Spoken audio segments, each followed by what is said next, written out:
और सर आप दोनों बार क्रैक भी कर पाए फर्स्ट अटैम्प्ट में, तो ये काफ़ी इंस्पायरिंग है सब लोगों के लिए। किसी भी चीज़ में पीएचडी नहीं करनी है, पढ़ो, देखो, आगे बढ़ो और फिर रिवाइज करो उसको, बहुत ज़्यादा डीप में ना जाते हुए।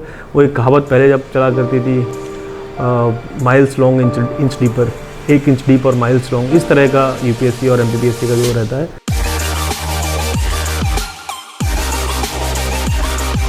Hello students, welcome to our session, this session. और आज हमारे संग एसडीएम वीरेंद्र सर जुड़े हैं और आज उनकी जर्नी के बारे में जानेंगे। सर पहले तो आपके बीफ इंट्रोडक्शन से स्टार्ट करते हैं। आपका एजुकेशन बैकग्राउंड क्या रहा है, कितने अटैम्प्ट्स दिए आपने, और यूपीएससी का भी अटैम्प्ट आपने दिया है, तो उसके बारे में आप सर बताएं थोड़ा सा अपने। जैसे कि विदित है, मेरा नाम वीरेंद्र सिंह है। मैं भिंड जिले का रहने वाला हूँ। भिंड से ही मैंने 12th तक की एजुकेशन ली है और भिंड में आईपीएस अकेडमी स्कूल है, वहाँ से मैंने 12th किया था। 12th के बाद मैंने 1 साल ड्रॉप लिया था। मैंने 1 साल कुछ नहीं किया था, 1 साल सिर्फ ड्रॉप ले घर पे रहा था। देन उसके बाद मैंने डी में हिंदू कॉलेज से ग्रेजुएशन किया है, BSc in applied physical sciences. Then IIT Delhi से मास्टर्स किया है मैंने इन फिजिक्स। उसके बाद then I opted for UPSC institute of research. तो देन मैंने यूपीएससी के अटैम्प्ट्स दिए और इंटरव्यू भी दिए हैं। इसी बीच में मेरा 2014 एमपीपीएससी और 2015 एमपीपीएससी दोनों में सिलेक्शन हुआ था, और 15 में मैंने as a deputy collector join किया था, जो इसकी ज्वाइनिंग मेरी 2017 की है। Okay sir. सर बहुत सारे स्टूडेंट्स 1-2 अटैम्प्ट में क्लियर नहीं होने के कारण बाद मतलब प्रिपरेशन करना बंद कर देते हैं या अपने एग्ज़ाम को स्विच कर देते हैं, तो उनके लिए सर आपका क्या मैसेज रहेगा? If you are sure, if you have that idea कि you want to do this, then perseverance is key. Unsuccessful होना 1 या 2 अटैम्प्ट, इट्स नॉर्मल। आपको लगता है कि आपको ये करना है तो लगातार आप लगे रहिए, मेहनत कीजिए। जब तक कि आप में सांस है, दम है, तब तक आप लगे रहें, अपने अटैम्प्ट एग्जॉस्ट करने तक लगे रहें, और इससे पहले हो जाएगा। आप अगर आप मेहनत कर रहे हैं, आप में विश्वास है, तो हो जाएगा। इसमें कोई बड़ी बात नहीं है। और फेल्योर से पीछे नहीं हटना है, बल्कि फेल्योर को एक्सेप्ट करना है, अपनी कमियाँ निकालनी है और आगे बढ़ना है। सर जो अभी कॉलेज में स्टूडेंट्स हैं उनके लिए आपका क्या मैसेज है, वो कैसे प्रिपरेशन करें अपनी यूपीएससी और स्टेट पीसीएस की? कॉलेज जैसे मैं जब आईआईटी में था तो कई सारे मेरे 2-3 फ्रेंड्स थे, उन्होंने इन कॉलेज ही स्टार्ट कर दिया प्रिपरेशन। उनको मैंने देखा, इवन जब मैं हिंदू में था तो वहाँ भी कुछ लोगों ने स्टार्ट कर दिया था। बट मेरा ये मानना है कि आप पहले ग्रेजुएशन अच्छे से करें। Graduation is very important. कोई भी कॉम्पिटिटिव एग्जाम आप 1 साल के अंदर निकाल सकते हैं, बट इंपॉर्टेंट ये है आपका ग्रेजुएशन अच्छा होना चाहिए, आपका फाउंडेशन अच्छा होना चाहिए, वो इंपॉर्टेंट है। आप ग्रेजुएशन बढ़िया कीजिए, उसमें कोई कमी मत कीजिए, और उसके साथ में अगर तैयारी कर रहे हैं तो करते रहिए, but that preparation shouldn't affect your graduation. Okay sir.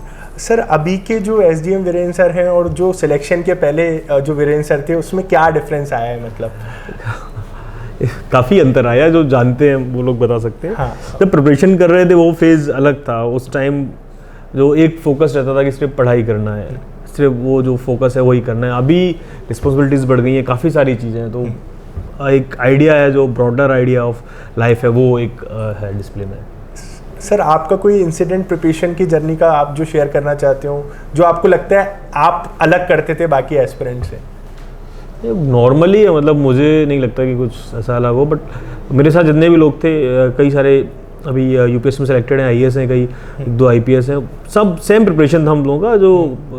जो मेहनत था, जो हम लोग मॉर्निंग में 7-8 से चालू करते थे 10-11 बजे तक। In central library in IIT, तो उसके चारों तरफ बैठ के हम लोग जो पढ़ा करते थे, तो वो था। मतलब मैंने चूँकि कोचिंग नहीं ली थी, तो मेरा पूरा फोकस सेल्फ स्टडी पे था। तो वहाँ ज़्यादातर हम लोग ग्रुप था, वो काफ़ी मेहनती ग्रुप था, और most of the people are selected समझे।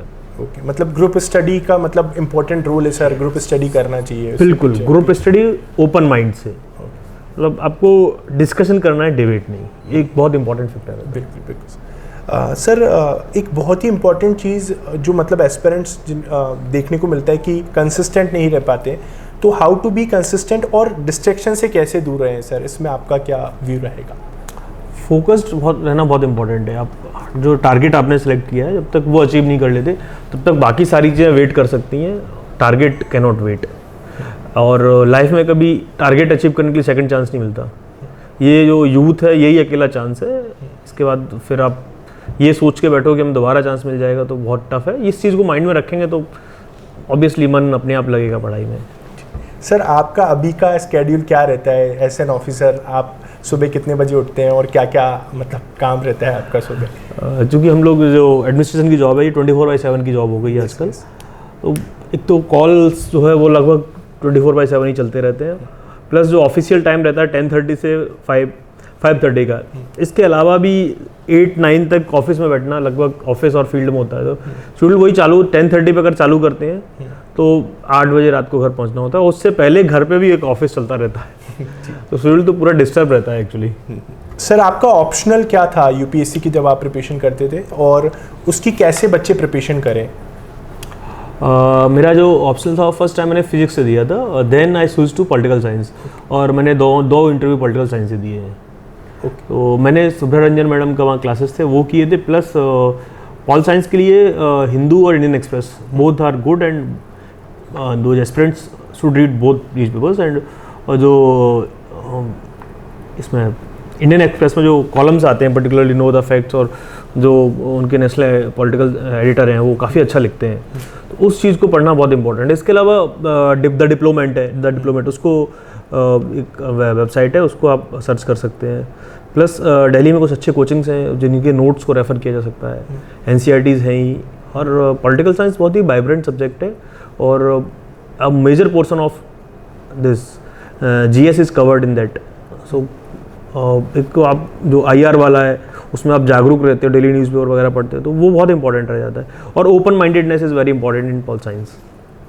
ओके सर 5 जून को अभी प्रीलिम्स UPSC प्रीलिम्स है, उन बच्चों के लिए आप क्या कहना चाहते हो? प्रीलिम्स के लिए लास्ट टाइम पे वो क्या करें, मतलब ताकि वो प्रीलिम्स क्रैक कर पाए? प्रीलिम्स एक डिफरेंट गेम है वो। I always scored good in prelims. Once I scored 150 plus, twice 150 plus. Okay तो प्रीलिम्स में अभी जैसे जो मेरी स्ट्रेटजी रहती थी कि मैं जैसे आज 16th है तो हर डे 20 डेज बचे हैं, यस, तो मैं 1 महीने पहले से बांटता था 3-3, 4-4 दिन में। 3 दिन एक टॉपिक को, 8-9 टॉपिक हैं लगभग, तो 3-3, 4-4 दिन बांट के और उनको फिर कवर करता था। और उनका जो शॉर्ट नोट्स बनाना, उनके नेमोनिक्स छोटे छोटे वो याद रखना, और इम्पॉर्टेंट मैं न्यूज़पेपर पढ़ना बंद नहीं करता था अंटिल 5-10 दिन पहले तक। तो काफ़ी लोग ये करते हैं कि प्रीलिम्स के 1 महीने पहले न्यूज़पेपर पढ़ना बंद कर देते हैं। इवन मैंने देखा था 17 में, जब मैंने इंटरव्यू दिया था 16-17 में, दोनों टाइम जो मेरे इंटरव्यू थे दोनों टाइम पे प्रीलिम्स में 20 दिन 25 दिन पहले के क्वेश्चंस आ गए थे जो GS में थे न्यूज़ में। तो इम्पॉर्टेंट है कि आप 10-5 दिन पहले तक ग्लेंसेस जरूर करते रहें, एक बार ग्लेंस आंखों के सामने से न्यूज़पेपर निकालते रहें, और इंपॉर्टेंट जो फैक्ट है, फैक्टॉइड्स जिनको हम लोग बोलते थे, फैक्टॉइड्स छोटी छोटी चीज़ें उनको लिखते रहें। और NCERT को डिटेल्ड स्टडी आप पहले कर चुके होंगे, उसके जो नोट्स हैं उनको आप रेफ़र कर लें, मृणाल वगैरह को आप रेफ़र कर सकते हैं, बहुत इंपॉर्टेंट है वो। प्रीलिम्स में ये इंपॉर्टेंट रह जाता है कि आप फैक्टॉइड्स को कैसे याद कर पा रहे हैं, कॉन्सेप्ट ने आपने समझ लिया है, उसकी छोटी छोटी बारीकियाँ आपको पता है। क्योंकि जो ऑप्शंस आते हैं, कई बार ऑप्शंस एक दूसरे से मैच करते हुए हो जाते हैं, और कोई भी क्वेश्चन जो है छोड़ना नहीं है। ये एक इंपॉर्टेंट देखना है आपको कि अगर आप कर सकते हैं उसको तो आपका अपना दिमाग आखिरी तक बढ़ाना है, जब एकदम लग रहा है नहीं कर सकते तभी छोड़ना है। सर थैंक यू, मतलब आपने इसको एड्रेस किया इस क्वेश्चन को। सर एकेडमिक्स और जो कॉलेज के परसेंटेज है वो कितना मैटर करते हैं, और आपके क्या सर एकेडमिक्स में परसेंटेज रहे थे, कॉलेज में परसेंटेज रहे थे? एकेडमिक्स ऑलवेज मैटर्स, ये मेरा पर्सनली मानना है। और मैं हिंदू का टॉपर था, हिंदू में मैंने अपना जो बैच है दोनों बार टॉप किया था। मेरा 76% था overall aggregate in that bachelor graduation, और PG में मेरा 7.6 CGPA था। तो ग्रेजुएशन बहुत इंपॉर्टेंट हो जाता है, आप ग्रेजुएशन में चीज़ों को पढ़ लें, वो चीज़ें कहीं ना कहीं आपके काम आती है। मैं साइंस से था तो साइंस की काफ़ी सारी चीज़ें हैं जो उस टाइम भी काम आई, इवन आज भी लाइफ में काम आती हैं, कहीं ना कहीं उस चीज़ों को हम अप्लाई कर पाते हैं। ग्रेजुएशन को छोड़ना नहीं है, ग्रेजुएशन बहुत इंपॉर्टेंट है। आप किसी भी चीज़ से कर रहे हो, कहीं किसी भी सब्जेक्ट से कर रहे हो, जो सबसे बेकार सब्जेक्ट हो वो भी काम आता है, जो सबसे एक ऐसा टॉपिक जिसको कोई नहीं पढ़ता वो टॉपिक भी लाइफ में हेल्प कर जाता है। तो ये इंपॉर्टेंट है, ग्रेजुएशन को नहीं छोड़ना है, उसको सीरियसली लेना है। सर TVF की एक सीरीज़ आई थी एस्पिरेंट्स, काफ़ी पॉपुलर सीरीज़ है सर, उसमें प्लान B के बारे में बताया गया है। तो सर आपको क्या लगता है कि प्लान B का ऑप्शन शुरू से रखना चाहिए, और आपका क्या व्यू है सर इसके? प्लान B का ऑप्शन होना चाहिए, मेरा ये मानना है। इसीलिए मैं कह रहा हूँ ग्रेजुएशन जो है इंपॉर्टेंट है। Graduation is always your plan B। जिसमें आपका ग्रेजुएशन है अगर आप आर्ट्स से हैं या सिंपल साइंस से तो ग्रेजुएट जो असिस्टेंट प्रोफ का एक ऑप्शन हमेशा बना रहता है, और इंजीनियरिंग में तो इंजीनियरिंग के जॉब का एक ऑप्शन बना ही रहता है। इसके साथ ही स्टेट सिविल सर्विसेज को देते रहना चाहिए, they are also important and this a good career in दो सर्विसेज टू, तो वो इंपॉर्टेंट है। स्टेट सिविल सर्विसेज, जैसे मेरा प्लान भी स्टेट सिविल सर्विसेज था। Yes sir. और सर आप दोनों बार क्रैक भी कर पाए फर्स्ट अटैम्प्ट में, तो ये काफ़ी इंस्पायरिंग सब लोगों के लिए। आंसर राइटिंग के लिए आपका क्या व्यू है सर, किस तरीके से आंसर्स लिखने चाहिए? आंसर राइटिंग जैसे जीएस, अगर मैं यूपीएससी की बात करूँ तो जीएस में आप कुछ लोग पॉइंट्स में लिखते हैं, कुछ पैराग्राफ में लिखते हैं, दोनों बोथ आर गुड, कोई इशू नहीं है, बट कंटेंट इंपॉर्टेंट है, कंटेंट होना चाहिए और उसकी प्रैक्टिस करनी चाहिए। मैं I use to take Vision classes, Vision का जो टेस्ट सीरीज आता था, sorry test series not classes, तो विजन की टेस्ट सीरीज में सॉल्व किया करता था, और within the time frame of 3 hours आप वो 25 to 30 क्वेश्चन जो भी होते हैं, 25 क्वेश्चन 20 और 25 ऐसा आते थे उस टाइम पे, उन क्वेश्चंस को आप कर पा रहे हैं और विद कंटेंट आप लिखिए और प्रैक्टिस कीजिए। प्रैक्टिस से आपके जो आंसर राइटिंग है वो अच्छी हो सकती है। हम बहुत सारे लोग गलती ये करते हैं, इंक्लूडिंग मैं भी किया करता था, कि हम लोग लास्ट डेट तक वेट करते हैं, लास्ट मंथ में आगे आंसर राइटिंग की प्रैक्टिस करेंगे, वो सही नहीं है। आप स्टार्टिंग से कीजिए।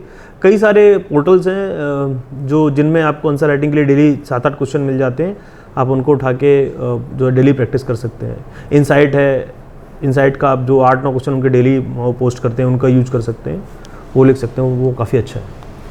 जी सर। सर नोट्स कब से बनाना चाहिए और नोट्स मेकिंग का क्या इम्पोर्टेंस है सर? नोट्स मेकिंग का बहुत इंपॉर्टेंस है।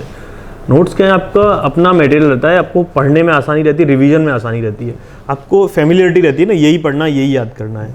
तो नोट्स तो आप जैसे ही फर्स्ट ईयर से प्रिपरेशन चालू कर रहे हैं तभी से आप नोट्स बनाते रहें। नोट्स प्रीलिम्स में भी काम आते हैं, मेंस में भी काम आते हैं, बट मेरा ऐसा मानना है कि आप नोट्स को मेंस को फोकस रह के बनाएं तो वो ज़्यादा बेनिफिशियल रहेगा, और constant revision of notes is also important. Okay sir. Sir अंतिम कुछ लाइन जो आप एस्पिरेंट्स के लिए बोलना चाहते हो? एस्पिरेंट का मतलब है आप कोशिश करते रहें, लगातार लगे रहें, हारना नहीं है, और सिलेक्शन तो हो ही जाएगा। सिलेक्शन की चिंता मत करना, एग्ज़ाम में अच्छा परफॉर्म करना वो इम्पोर्टेंट है। हाँ, और किसी भी चीज़ में पीएचडी नहीं करनी है, पढ़ो, देखो, आगे बढ़ो और फिर रिवाइज करो उसको, बहुत ज़्यादा डीप में ना जाते हुए। वो एक कहावत पहले जब चला करती थी, miles long inch deeper, 1 inch deep और माइल्स लॉन्ग, इस तरह का यूपीएससी और एमपीपीएससी का जो रहता है इसी तरह का है। लगातार पढ़ते रहिए, हिम्मत मत हारिए, फोर्टिट्यूड, परसिवरेंस, ढेर सारे जो वर्ड मिल जाते हैं ना आजकल एथिक्स में आते हैं, उनको याद करते रहें और उन्हीं को जीवन में पालन करते रहें, सिलेक्शन हो जाएगा, इशू नहीं है वो। जैसे कि सर ने बताया, मुझे लगता है ये जो सेशन है काफ़ी इंस्पायरिंग रहा होगा आप लोगों के लिए, काफ़ी इसको इस सेशन से सीखने को मिलेगा। और लास्ट में कुछ अंतिम लाइन बोलना चाहता हूँ, जब नाव जल में छोड़ दी, मझधार में ही मोड़ दी, दे दी चुनौती सिंध को, तो फिर धार क्या मझधार क्या। जब आपने एक बार यूपीएससी स्टेट पीसीएस एग्जाम के बारे में प्लान कर ही लिया है तो फिर डरना किस बात का, आपको सिलेक्शन के लिए फाइट करना चाहिए। और अगर 1-2 अटेम्प्ट में नहीं होता है क्लियर, जैसे सर ने बताया, आपको लगातार प्रयासरत रहना चाहिए। That's it for today, thank you and have a nice day.